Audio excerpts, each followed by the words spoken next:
give me 1 second. Okay.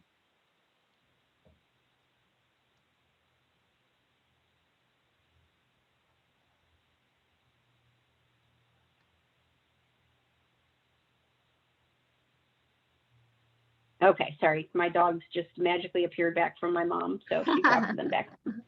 I just put mine in the kennel.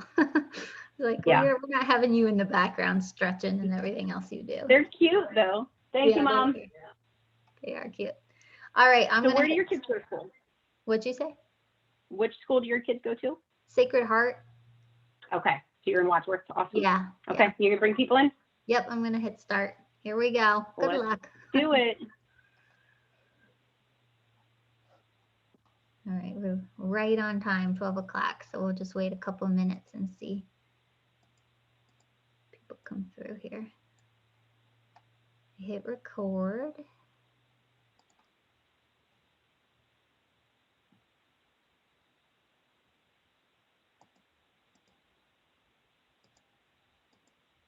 Let's just wait a couple minutes to see as people join, okay? Yep, I see it slowly joining. Here we go. Good afternoon, everyone.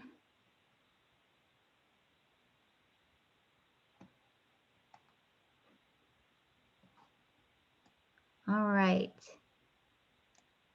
Well, good afternoon, everyone. Thanks so much for joining in on the webinar today. My name is Danny Kimball. I work here at O'Neill Insurance, and I'm so excited to welcome you to Cari Gray. She is a safety consultant for the Ohio Bureau of Workers' Compensation, and we have been just thrilled with not only her wealth of knowledge and experience she's offered to our clients and businesses throughout the area on workplace safety, but also in her presentation style. So we've had Cari at a number of our lunch and learns in the past. Usually these are in-person events, so we were so bummed that we couldn't do this in person because she is such a dynamic presenter and has so much knowledge to share. But we're honored and grateful to have you here, Cari, on the virtual stage with us. And today she's speaking on effective safety audits. So throughout this presentation, if you have any questions at all, feel free to drop them in the Q&A at the bottom of the screen. And then she's also going to be doing a Q&A at the end of the presentation as well. So we can address the questions then, or maybe Cari, if I feel like the question might be pertinent to what you're talking about, I may hop on the screen here and ask the question live.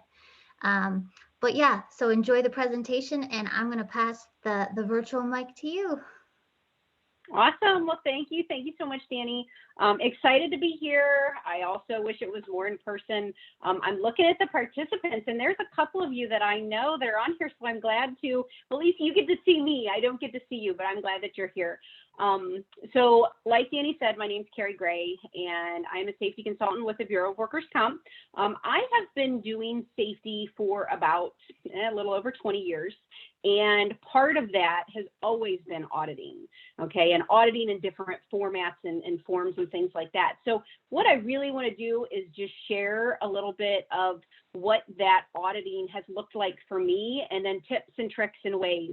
And then the last thing that I threw in here in this presentation, we're going to actually talk a little bit about visual literacy, and that's a new topic that I'm really excited about. So you can see my puppy there, one of my two. Hopefully that's the only time that you'll see them, and hopefully it's the only time that you'll hear them. But you know, just in case, know if there's barking that goes on, that is why. So yeah, work with Ohio Bureau of Workers' Comp. We are only virtual right now.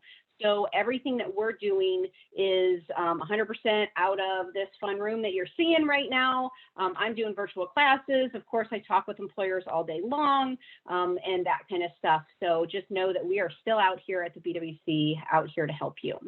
All right. So I am, like I said, I'm going to talk about auditing. I'm going to give you my tips and just different things that I've come across and cover a little bit about visual literacy. So I always like to start 30,000 foot view, why do we do audits? Okay, what's the point of an audit? What's my philosophy? And I really think that just like an accident analysis, an audit needs to be positive. It needs to be fact-finding. It needs to be constructive. We need to do something with this information, or we're basically wasting a whole lot of time. One thing that I've always said is if you're starting an auditing team, okay, the worst thing that you can do is pull this team together, go around, find everything that's bad, make a big, huge laundry list and put it away, and then come back a month later and grab that same group and go around and have them look for this. And they're going to find the same stuff, and none of it's going to have been fixed, and they're going to be really discouraged, and you basically killed any participation that you've had. All right, so we have to reframe how we want to do audits. And we know we have to do audits, and I'll talk a little bit about when you should do audits. But we want to keep them positive. We want to reframe how we're looking at this, and we want to make them constructive, because otherwise we're just wasting time. And that's certainly something that none of us have extra of right now or any other time.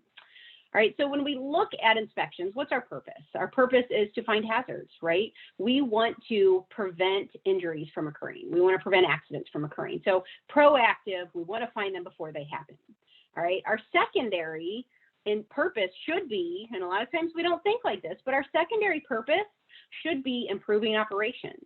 It should be increasing efficiency. It should be looking for waste or fixing effectiveness or profitability, okay? And a lot of times folks don't think that safety is brought to the table in those manners. And it is. Safety should improve effectiveness. It should reduce waste. It should help people be more profitable. And so you got to think that way. Again, it's all a big part about reframing.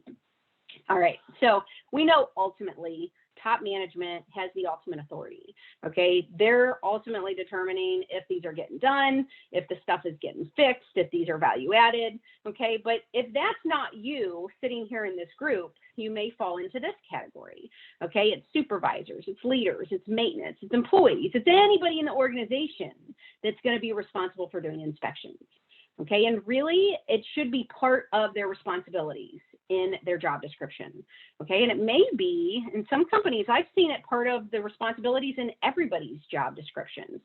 Okay. In some way, shape, or form, we're all auditors at some point, right? We're all looking for safety issues, whether we're doing it intentionally or not. You'll see, especially when I talk about visual literacy, we're all performing that function. So it should be, part of our responsibilities and part of our roles. It should be documented. All right, so that out of the way, it's always a conversation of, well, what makes an effective auditor, okay? And what makes an effective audit? And there's a lot of variables there, okay? It comes down to things like the auditor's knowledge, how, where, who, what, when, everything that's going around with the audit itself. What findings, what do you do with those findings, your corrective actions, your communication, your follow-up. I mean, all these things will determine whether or not your audit is effective. So it's not just one thing, and that's what we're going to walk through within this presentation.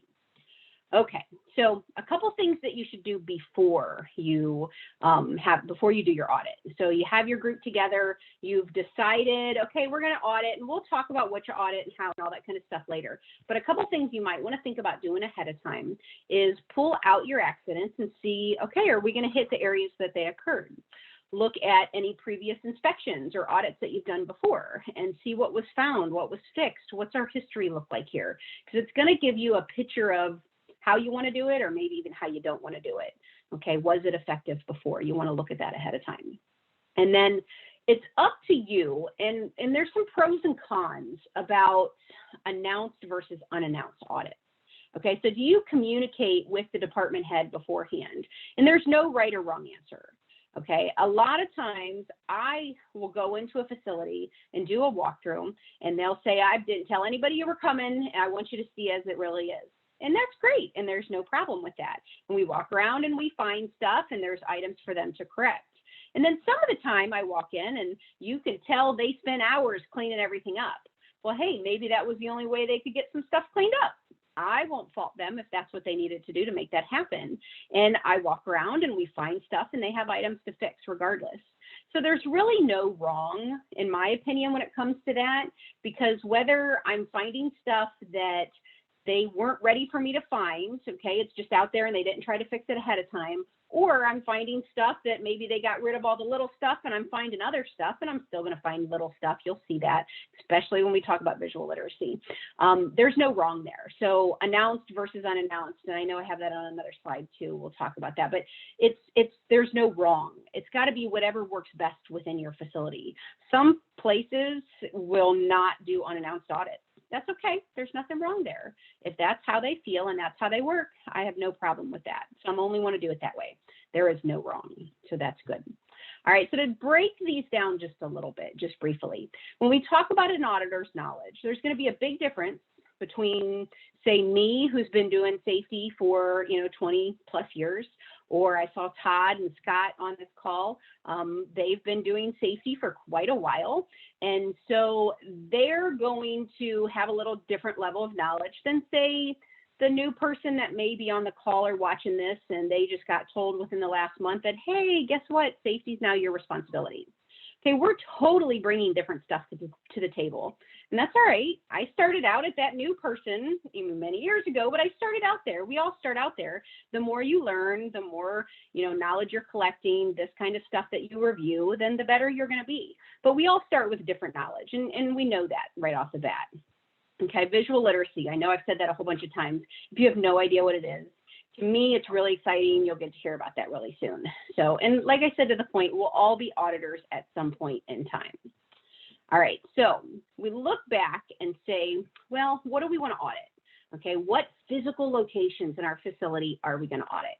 And usually we only think of it that way. We say, oh, we're going to do a physical audit. And I always tell folks, okay, physically, you want to get through your entire facility at least once a year, and that can be broken down by weeks, by months. You can do the whole thing at once, however you want to do it. I wouldn't recommend the whole thing at once. That's a very, very long day, or days or weeks or whatever that may be. Okay, but a lot of times we got to think of more than just physical locations that we're auditing. Okay, a lot of times we want to audit behaviors. All right, anybody that has done anything in safety, we know that injuries occur from behaviors, not from conditions. Okay, so if we go back to that slide and we say, oh, we're only going to look at OSHA standards and OSHA regulations, okay? Or we're only going to look at ANSI standards or NEC or any of those, okay? If we're only looking at the conditions that cause the injuries, we're only going to prevent about 6% of the injuries from happening. Whereas if we look at the behaviors, okay, we're looking much more at the 94% that's left. And so behaviors, whether it's intentional, behavior only audit, that kind of thing, then, that's okay, or it's part of your physical facility audit. Either one of those work. The other thing that I think some folks may not group in what I'm talking about here is auditing your programs, your policies, your procedures, your personal protective equipment, that's PPE, your job safety analysis, that's JSA, your lockout procedures, all those things have to be audited as well. And so you have your physical walk around your facility audit, and then you have all the written parts and components and pieces, and then you have the behaviors. So there's a lot of different things that we look at that we have to break down to decide how we're going to audit, how we're going to review, how we're going to evaluate. Okay, be careful. I guess sometimes the audit term sounds really scary. We're certainly not the IRS, right? It's not an OSHA audit. It's an evaluation. We're trying to prevent injuries. All right, so I have folks that will often say, okay, I want a big, huge checklist, and I want to walk around the whole facility with this big checklist, and that's how I'm going to do my audit. And that's okay. Some folks really thrive under that. For me, I'm grab a blank sheet of paper and let's walk around, and I will find the stuff as we go. Okay, and that's okay, because that's how I work. All right, there's nothing wrong with that. But one thing that I really encourage folks to do, and it's maybe a different approach, is I really like it when they go out and look for one specific issue. Okay, and the one example that I always talk about, and it's actually not on here, but the one example I talk about is slip, trips, and falls. Okay, you hear so much in the safety world. First of all, we know they're the second cause of fatalities, right? We know that they apply to every single person that's on this presentation or could be watching in the future. Everybody could have a slip, trip, and fall. All right. And so often folks will say, there was nothing we could do about it. They just tripped over their own feet. They just tripped up the steps. They just had this, they had that. There's nothing we could do about it. And I really I don't agree with that. All right. I tell every single person when I teach any class on slip, trips, and falls or any presentation to, stop right now, or when we're done, I want you to go out there, walk around, and specifically look for things that you can trip on. I guarantee you will find them. Guarantee it. Even if you're working at home, I'm gonna be able to walk around and leave and find stuff, right? There's probably shoes sitting right at the top of the steps, right? There's gonna be something that we can trip on. There's an uneven surface in the parking lot. There's a step that's a trick step and it's a little too high, So if we take the initiative to walk around just looking for slip, trips, and falls, we will find those issues. If we can fix those issues, we're gonna prevent that injury. Okay, so I really like it when teams or groups or individuals say, oh, I'm just going to go look for electrical. I'm just going to do a machine guarding assessment. That's a really big one. That's a great one to do. You're not trying to, muddy it with 100 other things. You're looking just specifically for machine guarding. I'm going to look at chemicals and I'm going to do a chemical inventory and find any hazards associated with that. I love that approach. Now, I still think occasionally, once a year at least, you should do a general hit everything inspection. But I really like those detailed, let's go find one little thing, okay? And we already did talk about the announced versus unannounced. The other thing that's nice is just when you're walking out to somewhere, just make sure you take the time. You want a job to be going on, if at all possible. You don't want to just look at a machine sitting there that isn't working or nothing, people aren't working with it. You want to walk around, you want to watch a job 2 to 3 times. You want to look for just what doesn't feel right? We're looking at what's our gut feeling. Okay, there's really truly a big gut feeling in safety. And if something, you're looking at it and you're like, I don't know that, I would do that, or I would put my kid in that position to do that. If you feel that way about a task you're watching, it's probably there's something wrong. Okay, it doesn't mean there's a code, there's a violation or anything like that. We're saying there's probably something not right that is a hazard, and we can prevent that. All right, so gut feeling, if it looks funny, if it looks awkward, look around, big picture, and again, visual literacy. You'll see what I'm talking about with that. Talk to people. See if there's other people around that have the same way. So often we do a task over and over and over and over, and we stop noticing. Everything else becomes background. Well, if you go out and specifically look for it, it helps bring the background back into the picture, and you're going to see it. Ask other people to do it with you. You can walk them through it as you're looking. That's a great way to start. All right, so when do we want to do it? I kind of mentioned annually almost about 6 times now. And I say that for a reason, because we want you to remember stuff. And, if I say it 6 times, hopefully you'll remember it. I bet you'll know visual literacy by then too, right? But annually, you want to get the whole facility at least annually, okay? You also, like I said, you want to look at a facility and an operation that is working, is in process. You want to see what people are doing, not just a piece of equipment. I had one place that I used to work at years and years ago, and they wanted you to do your audit when nobody was there. Well, it's kind of defeating the purpose. I'm not really going to get out of it what we should get out of it. So I want to do it when people are there, when they're working, and go that route. Okay, so do we have a checklist versus a blank piece of paper? And there's no wrong there. Now, I have a really good checklist, and it is very long, and it's actually an Excel sheet. And it's tab and tab and tab and tab, and there's a ton of tabs on it. All right, so at the very end of this, I'll put up my email, and if anybody wants that checklist or that Excel sheet, feel free, 100%, send me an email and I'll send it to you, okay? And this presentation too, I know it's taped, and if you want a hard or a copy like of the PowerPoint too, let me know. I'll 100% send it to you. Okay, nothing here. I'm willing to share everything. But this is just showing you a really good example of an audit tool. Okay, now whether it's on your blank sheet of paper, these are the things that you're going to keep in the back of your head. So this one specifically is looking at fire extinguishers and things that you'd check for that. You would have comments and locations, the date it was completed, the responsibility, and if you want to rank severity, you can. Okay, a lot of times the responsible person or who's going to correct it and the severity, you're going to do way later. Date completed, unless you can fix it right then, and you still want to track it, then track it, but otherwise you're going to finish all of that later. Okay, so you're going to go through and you're going to fill out the comment section, and then you're going to come back and fill that out later.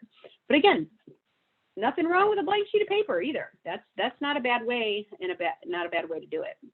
So a couple things you want to make sure included in your documentation. Okay, you're going to have to document it sometime, some way, shape, or form. I don't know that anybody has enough up here. I'm sure somebody does, but I know I don't have enough to just remember everything and regurgitate it later. I certainly couldn't do that. All right. But you're going to want that list of findings. You're going to want to have locations. Okay. If you say, if you have your equipment numbered, or your facility, your building's numbered, or your address, or whatever, that makes sense. You can do that anyway, but you want to be able to find it again, because you certainly want somebody to be able to fix it. And if they can't find it, they can't fix it. So that can be a problem. Severity, a lot of times folks will just say, this is an immediate hazard, or this can be fixed later. But you can go in any format or any severity ranking that you want. But is this something that's going to kill, hurt, or maim somebody right now? You better fix it right now, right? You want to fix that. Or is this something that, okay, I just don't like the posture and I don't like the way that that's standing. Let's put that on our list to fix. Okay, so you're looking at severity. You want to track who's going to do it, and you want to track once it's completed. Okay, one of the, and I hate to say it like this, but one of the kisses of death when it comes to safety is finding all the stuff and never fixing it. It makes it look like you just didn't care, right? So one, you got to be careful. Don't go out and find 80,000 things, because you're not going to be able to fix them right away. And when you fix it, track that you fixed it. Okay, a lot of times folks will ask, well, should I take pictures? Well, it's up to you. If that's going to help you find it, sure. But I'm not an attorney. You may want to check with your attorney. I'm not an attorney. I have heard attorneys say, well, if you take a picture of this hazard, say, an exposed electrical something or other, if you take a picture of it, then you want to take a picture of it basically fixed. Okay, so then you have those together. That can be your documentation. All right. But again, I'm not an attorney. That's how I would do it. If I put pictures in my report, it's because folks have asked me to, and hopefully they document the correction, or at least, designate or record the correction on there. All right, so the correction actions. These are really important. And like I said before, if you don't fix this stuff, that's the quickest way to kill your team or your group or whoever. Okay, that's the quickest way to make it never happen again, or them want to be involved in it. So the other thing that I've learned is that maintenance folks who typically get stuck with having to correct all of this stuff, okay, they're really good at fixing stuff, but they're not necessarily really good at communicating that they fix the stuff. Okay, and I love my maintenance guys. Do not get me wrong, because without them, we're never going to fix this stuff. All right, but they fix it and they go back and they mark it off in their system that they have to, and they go on their day. Well, that's fine if the person that brought up the issue was standing right across from them when they fixed it and they see that it was fixed. All right, but if you can, just imagine the situation where you go to somebody, or you find, say you're in a different area and you're finding safety hazards, and you find this hazard that's a pretty big hazard, and you put it on your report and it gets sent to maintenance, and then you go back and do your regular job. Okay, maintenance has come and they've corrected it, but in your head, you don't know that they've corrected it. There's been no communication that knows that they've corrected it. So in your head, they still haven't corrected it. Now, if you end up auditing that again, yep, maybe you may see that they've corrected it. And if you even remember it was an issue before, okay, that's fine, and that circle is closed. But why not just go the extra step? Close that circle. That communication can look like whatever you want it to look like. It can be a posting on a board. It can be access to the work order system. It can be, some sort of conversation. It can be, an email. It can be whatever you want it to be. But close that loop. Make sure that they're seeing that communication. Okay. So a lot of communication, it does, like I said, it depends on your organization. And, how often you certainly, I don't know that I've come across anybody that says, oh, we've communicated safety too much. Not something that I hear very often. Maybe if people feel like that, we're not communicating the things that are truly relevant to them. Okay, so keep in mind how often we're going to do it, who's going to receive it, where it will be sent, where it's posted, is it accessible, things like that. How often, are we going to communicate as soon as it's done? Are we going to communicate a whole bunch in a group, once a week, once a month, once whatever works. Again, like this, because we're talking about a safety process. We're not talking about a safety regulation as we talk about auditing here. And so there's no, black and white, it has to be this way. This is a whole big gray playing field here. And so we have a lot of leeway, and there's a lot of things that we can customize to make this work within our own place. Okay. Danny, any questions so far in any of this that I'm going through? No questions so far. This looks good. All right. Awesome. Okay. So what I want to talk about now, and then we can get into some other stuff, but what I want to talk about now is a little bit about visual literacy. And I know I've mentioned it a whole lot, and I will tell you it is one of my favorite things dealing with safety just recently, within the last couple of years or something. And to me, this was a really big aha moment. Okay, so this is something that I was pretty excited about. So this is not my idea. I'm not, trying to by any stretch saying that this is my idea. This is from an outfit up in Toledo. It's called Cove. They're the Center for Visual Expertise, and it is a guy that basically runs it. He was a head safety person at Owens Corning, and he retired and got together with the Toledo Museum of Art, and this is kind of where this is housed at this point. So the Cove Center, they do virtual trainings right now. I'm just going to show you a little hair of it, a little taste of it, and why it works for me and why it makes sense.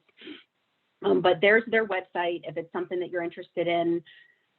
Excuse me, definitely I can't support or endorse any company, product, or service because I work for the BWC. However, this is some pretty cool stuff, okay? So the background of this, for me personally, I grew up, my mother was an art teacher, okay? So I grew up spending many Saturdays in art museums, spending many weeknight matting pictures for art shows, and going to all that. Art was a lot of what I did when I grew up, or when I was growing up. I'm not saying I'm good at art by any stretch of the imagination. There's a reason I'm in safety, okay? But art was a large part of me growing up. So to me, I've always enjoyed art. I love to go to art museums and look at that stuff. But when this came across, it completely changed, at least was like, oh, this makes total sense. And this makes sense of probably why I like safety and like doing audits. All right. So when you look at art, or when you learn about how to analyze art, there's a couple things that you're looking at. Okay, if you're looking at a famous picture, you're going to look at lines and shapes and colors and composition and space. And there's a whole bunch of other, there's tons of ways to analyze art.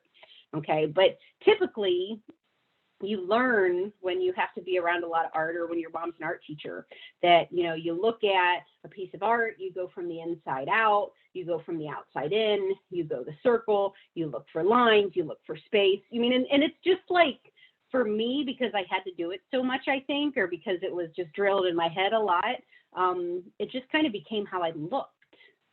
All right, it's how I looked at things. And so what has happened is we could certainly spend 10 or 30 hours, because there's an OSHA 10 and 30-hour course.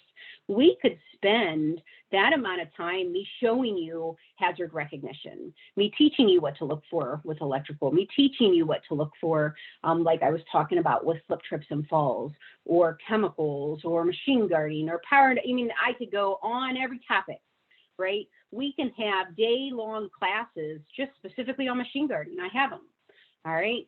Day-long classes on lockout, tagout, on hearing conservation. We can just train you and train you and train you and train you all these different things, and allow all that stuff to rattle around your head. But the one thing that we are not trained on, and we are never trained on, or at least in my experience hadn't been trained on from safety, is how to see.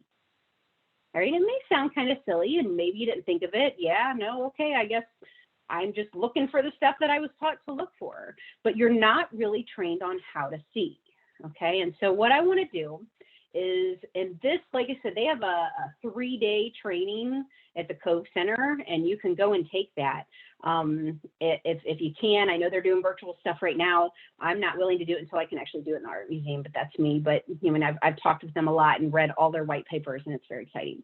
All right, so this is a piece of art, and if you look at it, probably what you see first pass is a whole bunch of people sitting around a table, right? And that's kind of where, a lot of times that's where our vision goes. We're going to the center, we see George Washington, he's standing there, and we're, kind of stopped.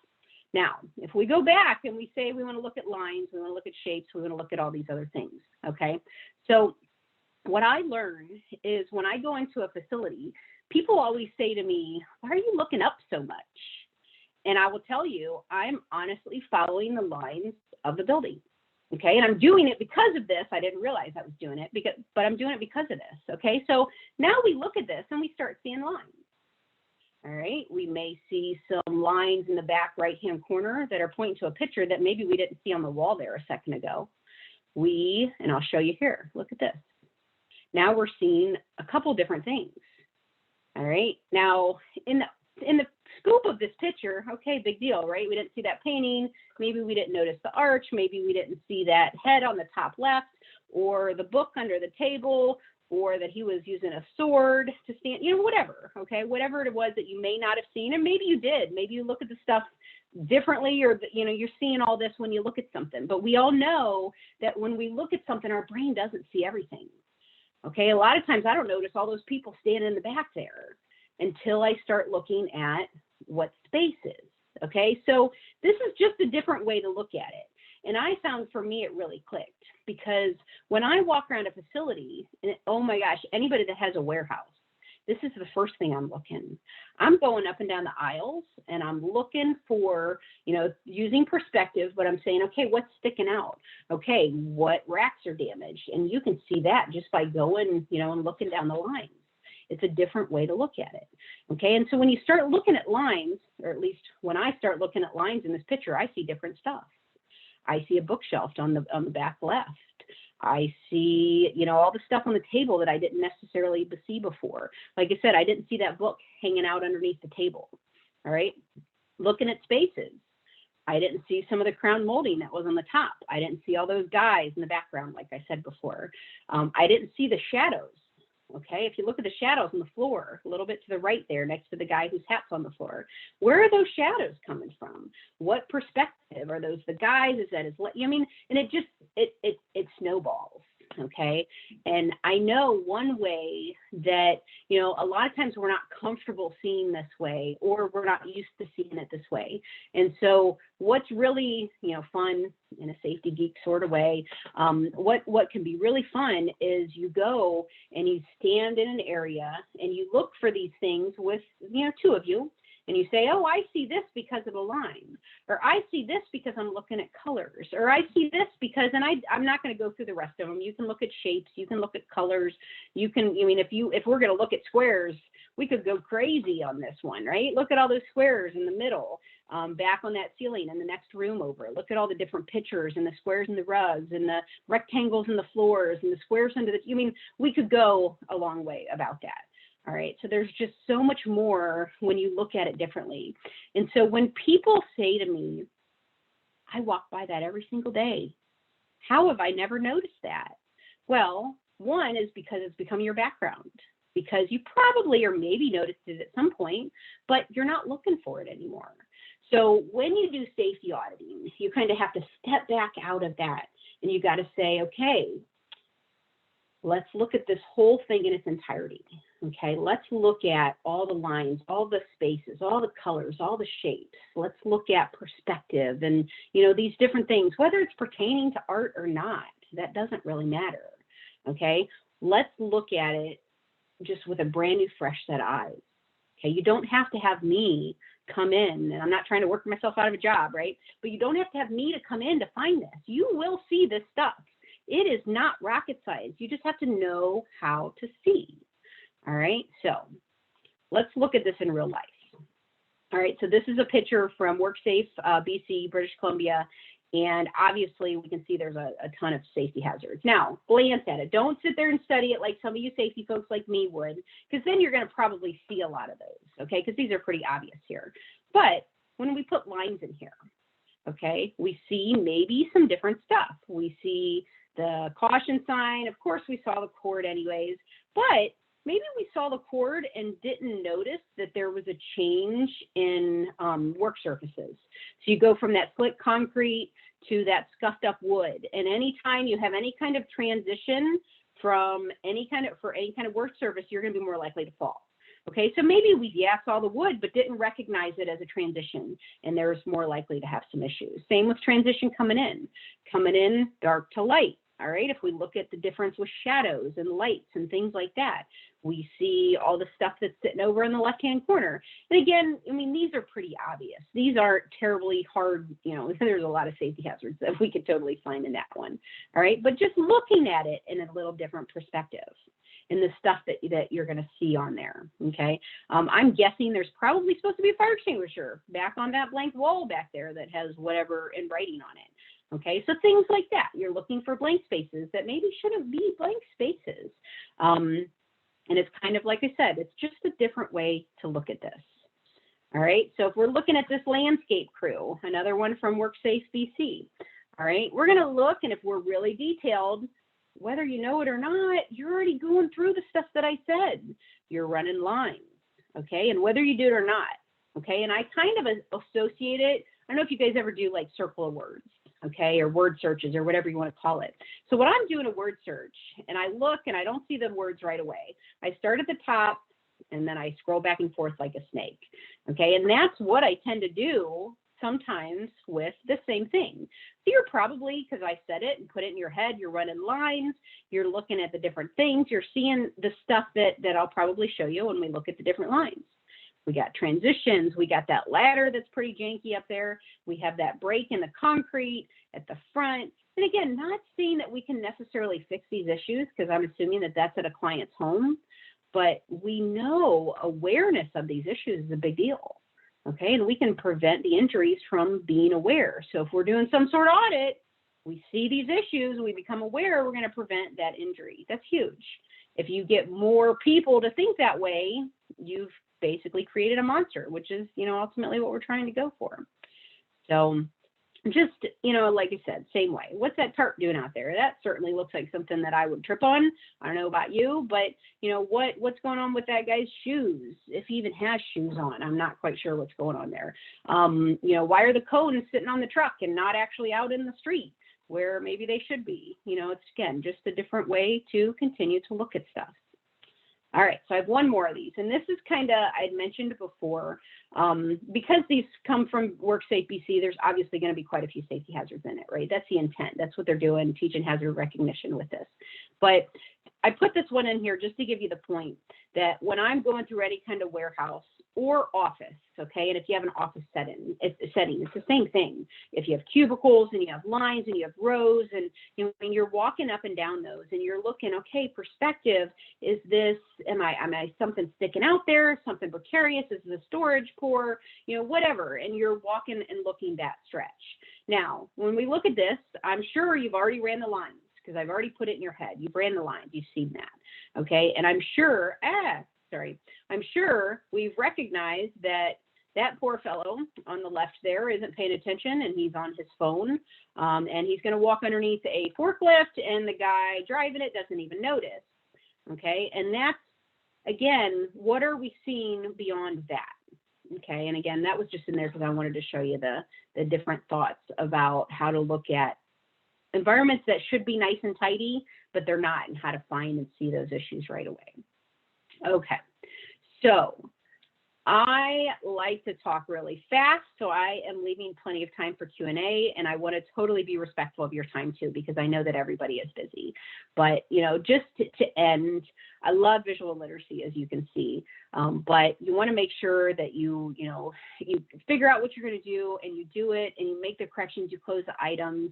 But communication, bottom line, communication, that's really where we're going with this. You can earn credibility, you can be successful at auditing, you can look at stuff differently, just kind of take some of these tools away. So I said on that last slide, I was going to leave, here's my email and my phone number. I will tell you, I do a lot of these, and actually my email was blowing up while I was doing this in case, hopefully it didn't look like it because I kept looking away. My text was blowing up and my phone was blowing up.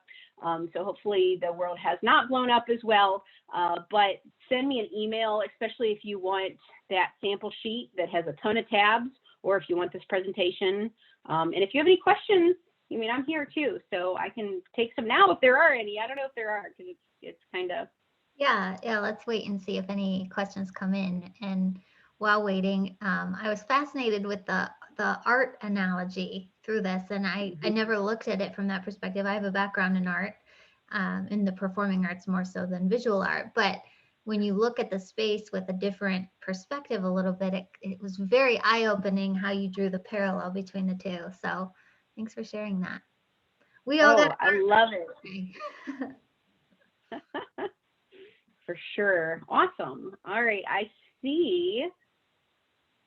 I'm not seeing any questions. They have to type them, right? Like they're not able to. Right. Yeah. Put anything in there. Okay. So we'll give it 1 more minute. If you have any questions coming in, feel free to drop them in. Scott Hardaway says, great job. Thank you. Thanks, Scott. It's good to not see your name. I will be following up with an email to everybody. We did record this session, so you'll get a recording. John Kissel says, nice job, thanks.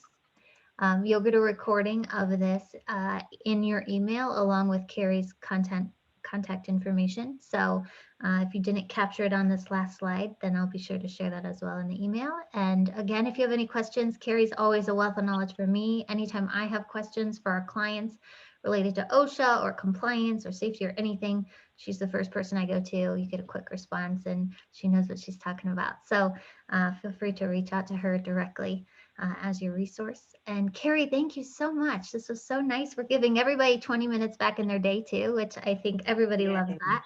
And yeah, we hope to have you in person next time. Yes. Yes. All right. Thanks everyone. Have a great afternoon. Thanks.